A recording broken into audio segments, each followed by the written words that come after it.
General झियानच्या कुरापती दिमागातनं एक चांगली strategy त्यांच्या दृष्टीने त्यांनी निर्माण केली. Bleed India through 1000 cuts. की आता आम्ही पाकिस्तानच्या न्यूक्लिअर ब्लॅकमेलला भीक देणार नाही. आपलं एक राफेल विमान नक्की पडेल. आमची या ऑप सिंदूरमध्ये जी स्ट्रॅटेजिक एम्स होती ती आम्ही 100% नाही, आम्ही 200% आम्ही अचीव केलेली आहे. न्यूक्लिअर वेपन्स ॲक्च्युअली युद्धभूमीवरती वापरणं ही साधी गोष्ट नाही आहे.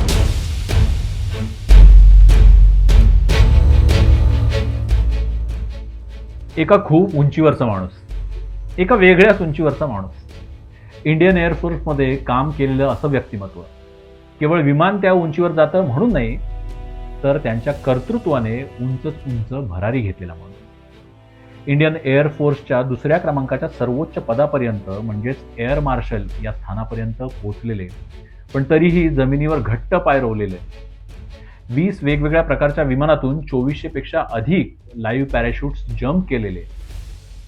थोडक्यात काय तर विमानांच्या उंचीमध्ये त्या आकाशामध्ये न रमता काही सेकंदात स्वतःला खाली झोकून देत थेट जमिनीवर परत येणारे आणि म्हणूनच कदाचित अगदी जमिनीवरचा माणूस. भागवत सर, तुमचं या सागर वेव्हच्या खास सिरीजमध्ये खूप खूप स्वागत आहे. धन्यवाद आणि माझ्या सागर वेव्हला खूप खूप शुभेच्छा. धन्यवाद सर. 1 फेब्रुवारीला अर्थसंकल्प सादर झाला आणि निर्मला सीतारामन यांनी जो अर्थसंकल्प सादर केला त्यामध्ये संरक्षण दलाला जो भरघोस असा निधी मिळालेला आहे, म्हणजे 7.8 लाख करोड इतका निधी मिळालेला आहे आणि मागील वर्षापेक्षा 15% जास्त निधी हा मिळाला आहे. तर त्या अनुषंगानं तुम्हाला काय वाटतं की हा निधी किती महत्वाचा आहे? एका वाक्यात सांगायचं झालं तर हे बजेट आशादायी आहे, महत्वाकांक्षी देखील आहे आणि माझ्या अंडरस्टँडिंगप्रमाणे भविष्यामध्ये एक वेगळ्या दिशेने आर्म फोर्सेसला घेऊन जायची क्षमता या बजेटमध्ये आहे. मी सांगायचा प्रयत्न करतो मी असं का म्हणतोय की तुम्ही आकडे सांगितले 7.85 लाख करोड. येस. आपण त्यांना जर डॉलर्समध्ये आपल्याला आवडू दे किंवा न आवडू दे, पण जगाची करन्सी अजूनही डॉलर्समध्येच आहे. तर डॉलर्समध्ये याला कन्व्हर्ट केलं तर ते जवळजवळ $85.5 बिलियन एवढं येतं. आपण या शतकाचा विचार केला तर या शतकाच्या सुरुवातीला आपलं जे डिफेन्सचं बजेट होतं 2000 सालाच्या आसपासचं ते साधारणपणे 53,300 करोडच्या आसपास होतं. अर्थात त्यावेळेला त्याची व्हॅल्यू 2.4 लाख करोड आजच्या हिशोबाने येते. त्याच्या जवळजवळ तिप्पट हे बजेट वाढलेलं आहे. आणि तुम्हाला माहिती आहे बजेटचे 2-3 मेन कॉम्पोनंट्स असतात. एक तुमचं रेव्हेन्यू एक्सपेंडिचर असतं आणि तुमचं एक कॅपिटल आउटले असतो. या बजेटमध्ये कॅपिटल आउटलेसाठी जवळजवळ 28% तरतूद केली गेलेली आहे. म्हणजे 2.2 लाख करोड्स हे कॅपिटल आउटलेसाठी आहेत. म्हणजे त्याच्यात काय काय होऊ शकतं? तुमचं इन्फ्रास्ट्रक्चर, डिफेन्स रिलेटेड इन्फ्रास्ट्रक्चर होऊ शकतं. तुम्हाला जे वेपन प्लॅटफॉर्म्स घ्यायचे आहेत त्याच्यात विमानं असतील, सबमरीन्स असतील, शिप्स असतील, आर्मीसाठी ॲडव्हान्स टँक्स असतील, अटॅक हेलिकॉप्टर्स असतील, ह्या सगळ्या गोष्टी या कॅपिटल आउटलेमधनं येतात. आणि या 7.84 लाख करोडमध्ये आजच्या मितीला 3.65 लाख करोड हे तुमच्या रेव्हेन्यू बजेटवरती जाणार आहेत. त्याच्याशिवाय 1.71 लाख करोड तुमच्या पेन्शनच्या खात्यामध्ये जाणार आहेत. आणि उरलेले जे 28% आहेत 2.2 लाख करोड अप्रॉक्सिमेटली हे तुमच्या इन्फ्रास्ट्रक्चर आणि शस्त्रास्त्रांसाठी आहेत. आता शस्त्रास्त्रांची नुसती आपण शस्त्रास्त्र आणत नाही, त्याच्याबरोबर ॲडव्हान्स टेक्नॉलॉजी पण आणतो आणि ती टेक्नॉलॉजी फार महाग आहे. म्हणजे राफेल विमान तुम्हाला जर विदाऊट टेक्नॉलॉजी आणलं तर 500-600 करोडमध्ये पण मिळू शकतं. परंतु जर तुम्ही टेक्नॉलॉजी ॲडव्हान्स टेक्नॉलॉजी आणलीत ज्याचा आपण ऑप सिंदूरमध्ये वापर केला तर ती किंमत दुप्पट तिप्पट देखील होऊ शकते. कारण विमानामध्ये एक विमान असतं, एव्हिओनिक्स असतं, वेपन्स असतात आणि ती वेपन डिलिव्हरी सिस्टम असते. आणि प्रत्येक गोष्ट महत्त्वाची पण असते आणि किंमत त्याला पण खूप जास्त असते. तर मी आशादायी बजेट का म्हटलं याला की दिशा काय दाखवते की भारताचा जो भूगोल आहे ना, आपल्या पश्चिमला वायुव्येला जो देश आहे, धर्मांध लोकांचा देश आहे, त्यांच्यामध्ये पुढच्या फोरसिएबल फ्युचरमध्ये सुधारणा होईल असं मला काही वाटत नाही. आणि त्यामुळे आपल्याला त्यांच्याबरोबरचं जे आपलं पोस्चर आहे ना, ऑफेन्सिव्ह पोस्चर, ते कायमच ठेवलं पाहिजे. चीन आहे आपल्याला त्रास देऊ शकतो, पण चीनच्या बरोबरची आपली जी स्ट्रॅटेजी आहे ती थोडीशी डिफेन्सिव्ह आहे. आणि त्यामुळे या दोन्ही गोष्टींचा विचार करून आपल्या सैन्याला नक्की कशा पद्धतीने तयार करायचं आहे, काय शस्त्रास्त्र या सैन्याकडे असली पाहिजेत, त्यांचं प्रशिक्षण कसं झालं पाहिजे.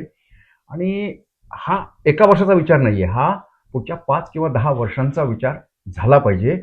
आणि मी अशी आशा करतो की याच पद्धतीचा सपोर्ट म्हणजे आपल्या जीडीपीच्या साधारणपणे 2% हा जो डिफेन्स आउटले आहे तो पुढचे वाढत जाईल. 10 वर्ष तरी कमीत कमी एवढा राहील, कारण भारताची इकॉनॉमी एक्सपांड होत जाणार आहे. त्यामुळे आपण ओव्हरऑल हे बजेट पॉझिटिव्ह आहे आर्म फोर्सेससाठी असं नक्की म्हणू शकतो. याला मागील वर्षात जे सिंदूर ऑपरेशन झालं त्याची या बजेटला एक कुठेतरी झालर आहे का? कारण पंतप्रधान नरेंद्र मोदी म्हणा किंवा संरक्षण मंत्री म्हणा किंवा लष्करी अधिकारी हे नेहमी सांगत असतात की सिंदूर ऑपरेशन अजून संपलेलं नाहीये.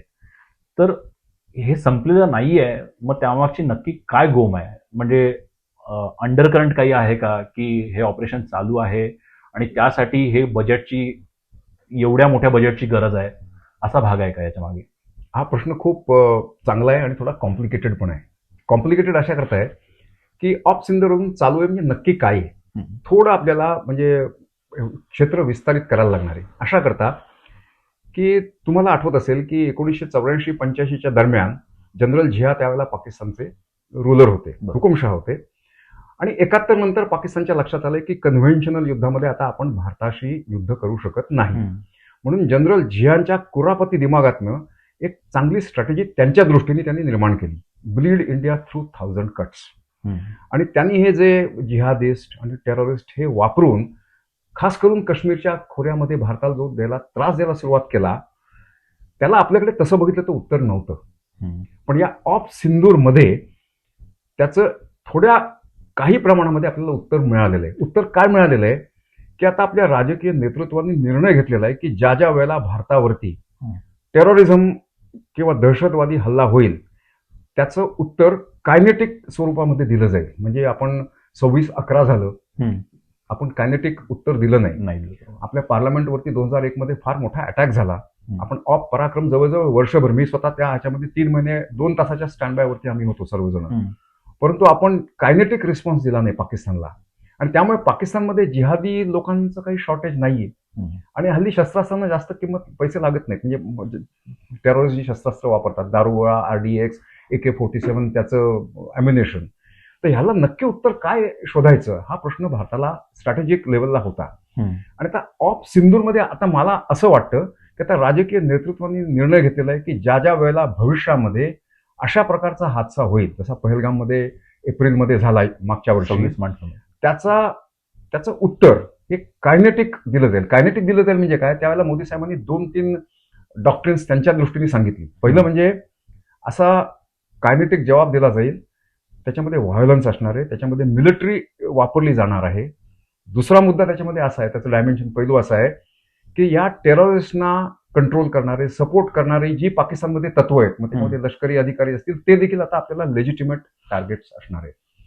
आणि तिसरी त्यांनी ती पण गोष्ट सांगितली की आता आम्ही पाकिस्तानच्या न्यूक्लिअर ब्लॅकमेलला भीक देणार नाही. म्हणजे ओव्हरऑल ऑप सिंदूर चालू आहे म्हणजे काय, तर ती पाकिस्तानला वॉर्निंग आहे की तुम्ही जर परत ह्या मार्गाचा वापर करून भारतामध्ये कुठेही कुरापत काढलीत तर भारताचा रिस्पॉन्स या मागच्या वर्षीच्या ऑपरेशन सिंदूर प्रमाणेच असणार आहे आणि तो कायनेटिक असणार आहे आणि त्याची किंमत पाकिस्तानच्या आता लष्कराला द्यायला लागणार आहे. आतापर्यंत पाकिस्तानच्या लष्कराला ह्याची काही किंमत द्यायला लागत नव्हती. भारत आणि पाकिस्तान यांच्यामधले संबंध वाईट होत चालले होते या टेररिझममुळे, परंतु त्या पाकिस्तानच्या लष्कराला नॅशनल सिक्युरिटी स्टेट यांना काही फरक पडत नाही. म्हणजे ते म्हणतात ना की states have आर्मीज, Pakistani army has a state.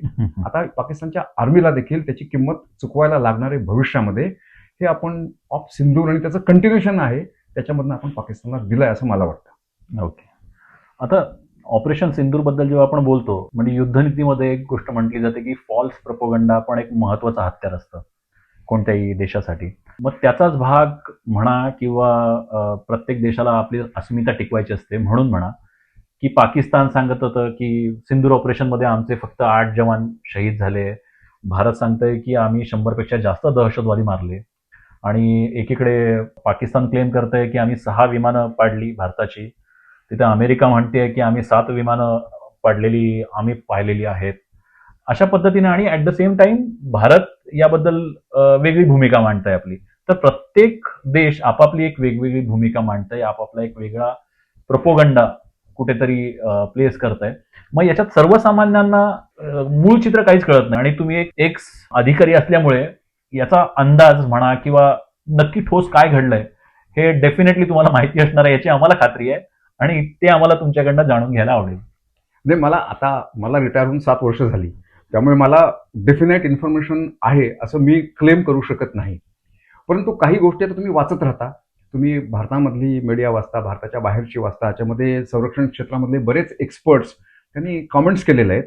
आणि आत्ताच मला वाटतं एक मागच्या आठवड्यामध्ये एक स्वीडिश थिंक टँक आहे, ते निरनिळ्या ह्याचा अभ्यास करून आणि त्याला लॉजिक देऊन आम्ही असं ते ज्या निष्कर्षाला जाऊन पोचलेत, आम्ही ह्याला का पोचलो याचं लॉजिक पण देतात. त्यातला मी एक पेपर वाचला होता, त्याच्या अनुषंगाने आपली 2-3 त्यांच्या क्लेम म्हणण्याप्रमाणे आपलं एक राफेल विमान नक्की पडलंय, एक सुकॉय 30 पडलंय, आणि एका विमानाच्या ह्याच्याबद्दल त्यांच्या डोक्यात देखील डाऊट येते, मी 29 पण असू शकतं, एक मिराज पण असू शकतं. तर आपण गृहीत धरूया, आपण त्या स्वीडिश थिंक टँकच्या रिपोर्टवरती काही वेळाकरता विश्वास ठेवूया आणि आपली 2-3 विमानं पडली आहेत. आता कसं आहे, आपण लोकशाही प्रधान देश आहोत, आपण पाकिस्तान किंवा चीन सारखा इन्फॉर्मेशन वरती आपण कंट्रोल ठेवू शकत नाही. आपल्याकडे फ्रीडम ऑफ एक्सप्रेशन आहे, लोकांना त्यांचे विचार, त्यांचे ओपिनियन सांगायचा पूर्ण अधिकार आहे. आणि आपल्या लोकशाहीमध्ये मला वाटतं एवढी ताकद आहे की आता ऑप सिंधूला 8-9 महिने होऊन गेलेत, आणि आपल्यामध्ये एवढी खोली आहे आपल्या लोकशाहीमध्ये, आपल्या सभ्यतेमध्ये, की आपण ऍक्सेप्ट करू शकतो की ठीक आहे, आमचा थोडा लॉस झालाय, पण आमची या ऑप सिंदूरमध्ये जी स्ट्रॅटेजिक एम्स होती ती आम्ही 100% नाही, आम्ही 200% आम्ही अचीव्ह केलेली आहेत. पण आपण तुम्ही म्हणत ना नॅरेटिव्ह कंट्रोल, तिथे कुठेतरी नक्की कमी पडलो ऑप सिंदूरमध्ये. आणि म्हणून आपल्याला शशी थरूर साहेबांच्या नेतृत्वाखाली आपले काही मेंबर्स पार्लमेंट 15-16 देशांमध्ये पाठवायला लागले होते. याचं कारण आपण नॅरेटिव्ह कंट्रोलमध्ये कुठेतरी कमी पडलो होतो. आणि भविष्यामध्ये तुम्ही लढाई युद्धभूमीवरती जिंकून पुरेसं नाहीये, त्याचा तो नॅरेटिव्ह पण सेट केला पाहिजे. कारण आजकालचं जग इन्फॉर्मेशन टेक्नॉलॉजीचं आहे, कम्युनिकेशन टेक्नॉलॉजीचं आहे. तिकडे गाझापट्टीत बघा, इस्रायलनी त्या हमासला नाकी दम आणलं नाही, परंतु पाश्चिमात्य देशामध्ये नॅरेटिव्ह काय आहे, इस्रायल अग्रेसर आहे, इस्रायल जेनोसाइड करताय आणि हमास इनोसंट आहे. नॅरेटिव्ह कंट्रोल आहे. बरोबर. आणि चीन, रशिया या देशामध्ये माहीर आहेत. अमेरिका तर आहेच, वेस्टर्न ह्याच्यामध्ये अमेरिका त्याच्यात पोचलेली आहे. भारताला देखील त्या दिशेने स्ट्रॅटेजी म्हणून विचार करायला लागेल. म्हणजे तुम्हाला ग्राउंडवरती त्या गोष्टी करायला लागतात, त्या करायच्याच. आणि त्याच्यामध्ये आपल्या डिप्लोमसीचा खूप मोठा रोल आहे, आपल्या राजकीय नेतृत्वाचा त्याच्यामध्ये खूप मोठा रोल आहे. आणि टेक्निकल लोक तर आहेतच, पोचलं पाहिजे, आपण लोकांपर्यंत पोचलं पाहिजे. आणि सगळ्यात पहिल्यांदा जो आपली स्टोरी सांगतो ना, ती स्टोरी लोकांच्या डोक्यामध्ये राहते. ट्रुथ काय, सत्य काय, ते त्याच्याबद्दल जास्त लोकांना वेळ नसतो. दर 24 तासामध्ये काहीतरी नवी भडक गोष्ट येत असते. म्हणजे गॉबेल्स लॉ म्हणतात ना, की एक गोष्ट वारंवार खोटी गोष्ट 99 वेळा सांगितलं की 100 वेळा येते, त्याच्यावरती विश्वास ठेवतात लोक. आता पाकिस्तानला आपण पाहता, त्यांची आर्थिक स्थिती जी आहे ती डामाडोल आहे खऱ्या अर्थानं, आणि धोरणात्मक काही दिशा नाही आहे. अशा परिस्थितीत म्हणजे एक मराठी अगदी क्रूड म्हण आहे की मला नाही अब्रू तर मी कुणाला घाबरू. अशा परिस्थितीत पाकिस्तान अण्वस्त्रधारी देश आहे, मग तो भारताला धोका नाही आहे का, असं वाटत नाही का तुम्हाला? किंवा याच्याबद्दल आपल्या सत्ताधाऱ्यांनी विचार केला आहे का की नाही केला आहे? तुमचं काय याबद्दल मत आहे? कसं आहे, अण्वस्त्रांच्या बाबतीत जर बोलायचं झालं, पाकिस्तान ते म्हणतात आमच्याकडे इस्लामिक बॉम्ब आहे. नुकताच त्यांनी करार केला आहे सौदी अरेबियाबद्दल, बरोबर, की म्हणजे आम्ही जर सौदी अरेबियावरती फार मोठा हल्ला झाला तर पाकिस्तान त्यांच्या मदतीला जाणारे, इन्क्लुडिंग त्यांची अण्वस्त्र, असं त्याचं म्हणजे त्यांनी लिहिलं नाहीये, पण बिटवीन दी लाईन्स असं आपण जर वाचलं तर तसा त्याचा अर्थ निघू शकतो. आता भारताला धोका आहे का? नक्की धोका आहे, पण तो धोका कशा पद्धतीने होऊ शकतो?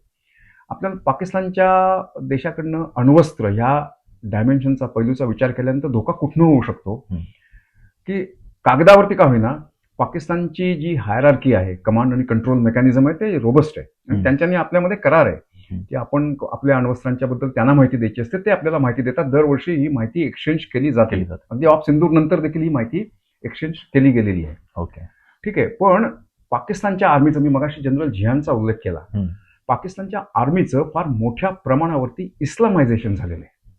म्हणजे हा त्यांचा आता जो फील्ड मार्शल मुनीर आहे ना, हा त्या बॅचचं, म्हणजे त्या पहिल्या बॅचचं ते प्रॉडक्ट आहे की जो आता आर्मी चीफच्या पोझिशनला पोहोचलाय.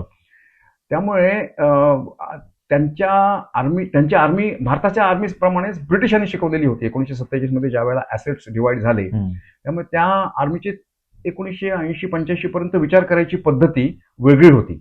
पण त्याच्यानंतर ते जे इस्लामिक जिहाद, इस्लामिस्ट माइंडसेट झाला, इस्लाम आणि इस्लामिस्ट यांच्यामध्ये फरक आहे. म्हणजे इस्लामिक माइंडसेट आणि इस्लामिस्ट माइंडसेट ह्याच्यामध्ये फरक आहे, तो वेगळा विषय आहे.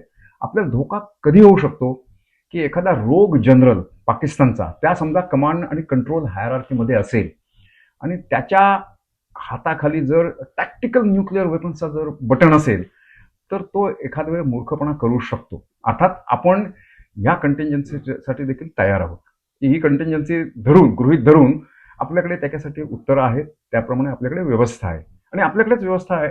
न्यूक्लिअर वेपन्स ही प्रॉपगंडासाठी फार महत्त्वाची असतात, परंतु न्यूक्लिअर वेपन्स ॲक्च्युअली युद्धभूमीवरती वापरणं ही साधी गोष्ट नाही आहे आणि हे पाकिस्तानलाही माहिती आहे, पुऱ्या जगाला माहिती आहे. ज्या ज्या देशांकडे अण्वस्त्र आहेत त्यांना त्या अण्वस्त्रांच्या बरोबर काय जबाबदारी आपल्या देशावरती आहे त्याची पूर्ण कल्पना आहे आणि त्यामुळे हे जे सेबर रॅटलिंग करतात अण्वस्त्रांच्या नावाने तो प्रॉपगंडाचा भाग आहे. सर, तुमचा म्हणजे लष्करामध्ये एकूण 37 वर्षांचा कार्यकाळ राहिलेला आहे. म्हणजे 2014 नंतरचं सरकार आणि 2014च्या आधीचं सरकार. तर या एकूणच कार्यकाळात लष्कराला मिळालेला सपोर्ट म्हणा किंवा फ्री हँड म्हणा किंवा ज्या आधुनिक सोयीसुविधांची जी गरज आहे त्यांचा पुरवठा म्हणा, तर याच्यात तफावत तुम्हाला जाणवते का या 2 कालावधीत? याचं उत्तर होय पण आहे आणि नाही पण आहे. याचं कारण सांगतो तुम्हाला. तर तुम्ही मगाशी मी म्हटलं गेल्या 25 वर्षाच्या बजेटचा तुम्ही जर अभ्यास केलात ना तर आपल्या बजेटमध्ये इयर ऑन इयर वाढ जी होते ना ती साधारणपणे 5 ते 15% या रेंजमध्येच आहे. यावर्षी आपली 15%. ठीक आहे. 2 वेळा त्याच्यामध्ये स्पाइक झाले. कारगिल नंतर 32%, पुढच्या वर्षी 32% आपलं बजेट वाढलं डिफेन्सचं आणि 26-11 मध्ये आपण जरी मुंबईमध्ये काही ऍक्शन नाही केली तर त्याच्या पुढच्या वर्षी आपलं डिफेन्स बजेट 34-35% वाढलं. ठीक आहे. त्यामुळे सर्व गव्हर्नमेंटचा त्या पद्धतीने त्यांना सपोर्ट असतो. पण थोडासा फरक 2-3 गोष्टीमध्ये झालेला आहे. एक असं असतं की सैन्य हे त्याच्या म्हणजे army marches on its stomach पण army fights because of its morale.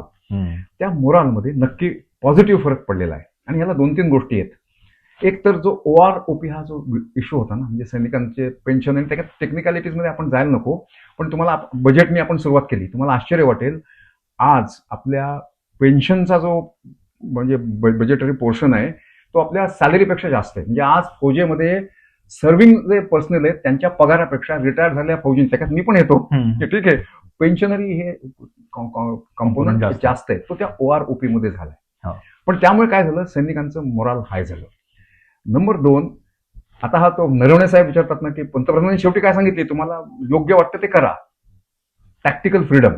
Major Goswami मला वाटतं त्यांनी त्या ह्याला बांधन एकाला जीप वरती घेऊन आला त्याला काश्मीरच्या व्हॅलीमध्ये काही वर्षांपूर्वी 2000 दगडफेक होत असताना टॅक्टिकल लेवलला हे जे स्वातंत्र्य आहे त्याच्यावरती खूप टीका झाली. मानवी अधिकाराचं हनन झालं वगैरे आणि काश्मीरमध्ये ती लॉबी आहे. परंतु त्यांनी जो निर्णय घेतला त्याला बॅकअप केल्यानंतर मेसेज काय जातो. पंतप्रधान आपले प्रत्येक दिवाळीला कधी नेफामध्ये जातात, कधी लेहमध्ये जातात, कधी ह्याच्यात जातात. एक वेगळा मेसेज जातो आणि शेवटी काय आहे आपण ग्लोबलाइज ह्याच्यामध्ये राहतो परंतु शेवटी माणसाच्या ह्याच्यामध्ये माझं राष्ट्र माझी सभ्यता ह्याच्याबद्दल जे प्रेम आहे ते प्रत्येकाच्या मनात असतं. परंतु आत्ताचं जे हे आहे ते त्याच्याबद्दल दॅट प्राऊड अबाउट इट की हे आहे. आणि थोडासा पारिकर साहेबांसारखे जे डिफेन्स मिनिस्टर पॉझिटिव्ह होऊन गेले ना त्याच्यामुळे पण खूप चांगला परिणाम झाला की आर्मीची ओनरशिप घेऊन काम करणारे हे पारिकर साहेबांसारखे जे रक्षामंत्री होऊन गेले त्याच्यामुळे देखील फार पॉझिटिव्ह फरक पडतो. आणि शेवटी हे परसेप्शन मॅनेजमेंट आहे. आपण जशी युद्धाचा नॅरेटिव्ह कंट्रोल करायला लागतो तसं राजकीय नेतृत्व सैनिकाला किंवा सैन्याला कशा पद्धतीने ट्रीट करतंय हे थोडं परसेप्शन मॅनेजमेंट आहे आणि ती चांगल्या पद्धतीने आजकाल होते आणि तसं सैन्याला वाटतं आणि हे महत्वाचं आहे. सैन्याला काय वाटतं हे देखील तेवढंच महत्वाचं आहे. शेवटी सैनिक त्याची ड्युटी करण्यासाठी तयार असतोच. एकूणच सर अर्थसंकल्पापासून म्हणजे हे बजेट कसं योग्य आहे या विषयापासून 2014च्या आधीचे सत्ताधारी आणि आताचे सत्ताधारी याच्यामधला एकूणच धोरणात्मक फरक काय आहे याच्याबद्दल तुम्ही अतिशय तोलाची आणि मोलाची अशी माहिती आम्हाला इथे दिलीत. पाकिस्तानाचं धोरण म्हणा किंवा भारताचं धोरण म्हणा या छोट्या छोट्या विषयांवर अतिशय समर्पक आणि इन्साइटफुल अशी आम्हाला माहिती तुम्ही दिलीत. तर त्याच्यामुळे तुमचे खूप खूप आभार. आणि नव्या विषयाला घेऊन आपण अर्थातच पुढच्या आठवड्यात येणार आहोत आणि एका वेगळ्या विषयाला स्पर्श करणार आहोत आणि त्याच्या खोलात जाणार आहोत आणि अर्थात सर्वांना ते पाहायला आवडेल याची खात्री आहे. हा एपिसोड तुम्हाला कसा वाटला ते आम्हाला नक्की कळवा. लाईक करा, शेअर करा आणि सबस्क्राईब करा सागर वेव्ह. धन्यवाद सर. धन्यवाद.